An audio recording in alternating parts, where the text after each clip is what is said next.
Hello boys and girls කොහමද? ඔයගොල්ලෝ හැමෝම Minecraft ගැන දන්නවද? දන්නේ නැත්නම් යන්න. විදියක් කමක් නැහැ හැබැයි තේරුම් ගන්න. ඉතින් ඔයගොල්ලෝ බලනවා ඇති මොකද්ද මේ තරදින Project TD කියන්නේ. සරලවම කිව්වොත් Project TD කියලා කියන්නේ Project TD එක. දීර්ඝව කිව්වොත් නම් ඉතින් Project Tamra. ඒ වගේම වීඩියෝ එක බලලා ඉවරලා මට වනින්න එපා. මේකට ලෝ එකක් නැහැ කියලා. හොඳ ටයිටල් එකක් තිබ්බට මේ මෝඩා තීසෙල්ස් එක හිතාගෙන තියෙන්නේ නිකම් ගේම් එක ගහලා තිබ්බම ඒකට ලෝ එකක් එයි කියලා. ඒක නිසා ඒකට සෝරි වෙන්න.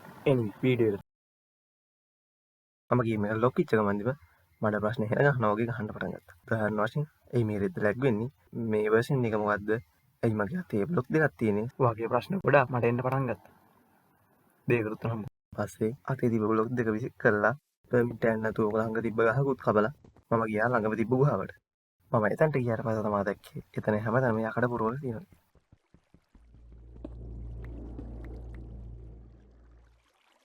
ඉතින් ඒවා ඔක්කොම මයින් කරලා රිබින් එක පැත්තේ ගියා. හැබැයි ඒක හොඳට ගියේ නෑ. ඒක ගැන අපි කතා කරමු. ඉතින් මං එහා පැත්තේ තියෙන වතුරකට පන්නවන්න වලට මගෙන් බාරක් හදාගෙන ගිහිල්ලා ගියා මයින්ක්‍රාෆ්ට්. ඉතින් එතනට ගියාට පස්සේ මම මගේම රූල් එකක් කඩාගත්තා.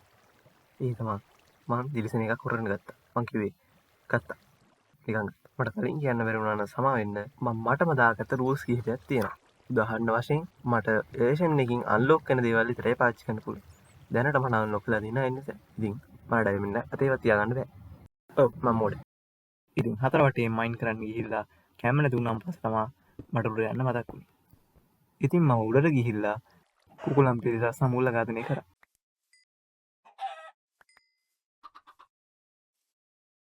No weaknesses.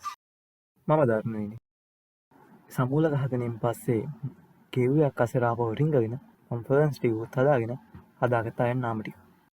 ඉතින් අයන් නාම හදාගත්ත කියන්නේ දැන් මට යන්න පුළුවන් ඊළඟ වර්ෂන් එකට. මොකද මේකේ කරන්න පුළුවන් ඔක්කොම බේක් කරලා ඉවරයි. ඉතින් මම ඩයමන්ඩ් එකත් පුච්චලා ගියා දූපතකට වර්ෂන් එක මාරු කරලා.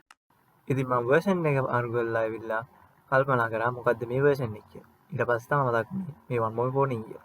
ඉතින් මේ වර්ෂන් එකේදී අන්ලොක් කරන දේවල් කිහිපයක් තියෙනවා. එක විලේජස්. ඔව් නැහැ දින කට්ටිය. ඒ වගේම අන්ලොක් කරන අනිත් එක තමයි දිලිසෙන එක. සහගයක්. මොන මගුලක්ද මේ? anyway මම ගියා විලේජ් එකක් හොයාගෙන. ඉතින් කොහොම ගාට ගාට ඉන්නකොට මට හම්බුණා ඉස්සරහින් විලේජ්. ඉතින් මම පීඩිත පන්තිය හොයාගෙන ගිහිල්ලා උන්ගෙන් කැම්ප් ටික උස්සලා ඊට පස්සේ කැම්ප් වෙන්න තිබ්බේ ඒව ටිකත් උස්සලා ඉන්ෂුරන්ස් ගෙවපු නැති එක්කෙනෙක්ගේ ඇඳකුත් ඉස්සුවා. ඔව් මම ඉන්ෂුරන්ස් එකට වැඩ.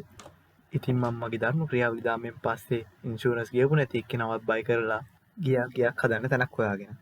ඉතින් වැඩි වෙලක් යන්න කලින් මට හම්බුණා හොඳ ඉඩම් කෑල්ල. ඉතින් එතන ඉල්ලුම් වැඩි නිසා එතන සමූල ඝාතනයක් සිද්ධ කරලා මම ගත්ත ඉඩම් මගේ අතට. මම ඉඩම් මගේ අතට ගත්ත ගමන්දිම ඉස්සෙල්ලාම කළේ දෙයක් හදන්න තැනක් සුද්ධ කරගන්න. ඒ වගේම මම මේ හදන්න යන ගෙදර විශේෂයි. මොකද මම දැන් හදන ගෙදර Minecraft ටෙක්නො බේගේ ගෙදර. ඔව් අර ඩ්‍රීම් SMP එකේ තිබ්බ එක. ඉතින් මම තනකොළ ටික ගලවලා ඉවර වෙලා බිම හදන වැඩේ පටන් ගත්තා. ඊට පස්සේ මම ඒක නවදලිහේනක් කරා. නවදලිහේනේ වැඩ කටයුතු වලින් පස්සේ මම ගියා ගස් ටිකක් කපන්න. මොකද මේකට ස්ටැක් 3ක් විතර ඕනේ වෙනවා ස්පෘස් වල. කොහොම කප ඉන්නකොට මට කම්මැලි ඉඳලා මම ගියා අර ඉන්ෂුරන්ස් ගෙවන්න නැති එක්කෙනාගේ ගෙවල් පැත්තේ. ඊට පස්සේ යාගේ වහල ගලවලා මගේ ඊට මේ අයිති ඊළඟ ආව එක්කෙනෙක්ගේ දෙක තුනක් කනලා මම ගියා ඕක් ගස් ටිකක් කපගෙන. ඊට පස්සේ බිල්ඩ් එකට ඕනේ ස්ටෝන් ටිකක් අරගෙන මං ගියා බිල්ඩ් එක. ඉතින් මම මුලින්ම බිල්ඩ් එක අවුට්ලයින් එක ඇඳලා ගත්ත බිල්ඩ් එක හදන්න. වටේට බිත්ති ටික මම හදලා දැන් මේ වල ටීටේල් ටික මම පඩි හදාගෙන ඉන්නකොට තමයි දැක්කේ මොකක් හරි බිල්ඩ් එක උලක් තියෙනවා කියලා. මගේ තීක්ෂණ බුද්ධිය කියන විදිහට නම් මේක පැත්තට තව එකක් කරනවා. ඉතින් ඒ ටික ආපහු හරි ගැස්සුවෙන් පස්සේ මම බිම හදලා ඉවර කරා.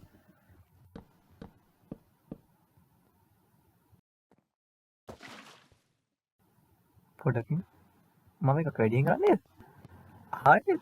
ඉතින් මම මගේ වැරද්ද ආපහු හරි ගැස්සලා ගියා ස්නෝ බයම් එකක් හොයාගෙන. මොකද මොකක් කරේ හේතුව අපේ ටෙක්නෝ බේට් ගොඩාක් මේක හදලා තියෙන්නේ ස්නෝ වල. සීක්‍රට් නැද්ද දන්නේ. ඉතින් වැඩි වෙලාවක් යන කලින් මට ස්නෝ බයම් එකකුත් හම්බුණා. ඉතින් මම ඇදලා ස්නෝත් මයින් කරගෙන ඉතාම දුර්ලභ ගණේ හාස්කමකුත් අත්දගෙන මම ගියා ගෙදර. ඉතින් මම ගෙදර ඇවිල්ලා හැදුවා ෆාම් එකක්. ඇයි කියලා මන් දන්නේ නැහැ. හැබැයි දැන් එකක් තියෙනවා. ඉතින් ෆාම් එකේ වැඩ කරලා පස්සේ මං ගියා ආපහු බිත්ති හදන වැඩේට. ටික වෙලාවක් ගියාට පස්සේ තමයි තේරුනේ මේකට ටියුටෝරියල් එකේ තියෙනට වඩා ස්නෝ බ්ලොක් ඕන කියලා. එහෙම කියලා ස්නෝ බ්ලොක් ගන්නකොට තමයි දැක්කේ මම ස්නෝ ගහලා තියෙන වැරදි බිත්තිය කියලා. ඉතින් මං ඒ ටික කරබලා ආපහු ඒ ටික ගැහුවා. පොඩේ ආපහු ඒක නේද ගැහුවේ. ඉතින් මං ඒක ආපහු කරලා මං ගියා ආපහු මං කරන්න වැඩේ කරා. ඔව් මේක බ්ලොක් කරලා තිබ්බේ නැත්නම් මේක ස්නෝ වෙනවා. ඉතින් ඉතින් ලෝකෙ තියෙන වටිනාකමින් වැඩිම බ්ලොග් එක නැති කරගත්තාන් පස්සේ මම ආවා එක හાર્ට් බාග් කැමති නැතු කර්ම තමයි. ඉතින් කොහොම හරි මම හાર્ට් බාගෙන් ගෙදරට එන්න පුළුවන් වුණා. ජස්ට් කිඩින් මමලා. ඒක නෙමෙයි කවුරු දැක්කේ නෑනේ. කොහොම හරි මම ගියපු වැඩේ ඉවර කරගෙන විත්ති ඔක්කොගෙන් වැඩ කටයුතු ඉවර කරගෙන පස්සේ ගියා අශ්වශාලාවට.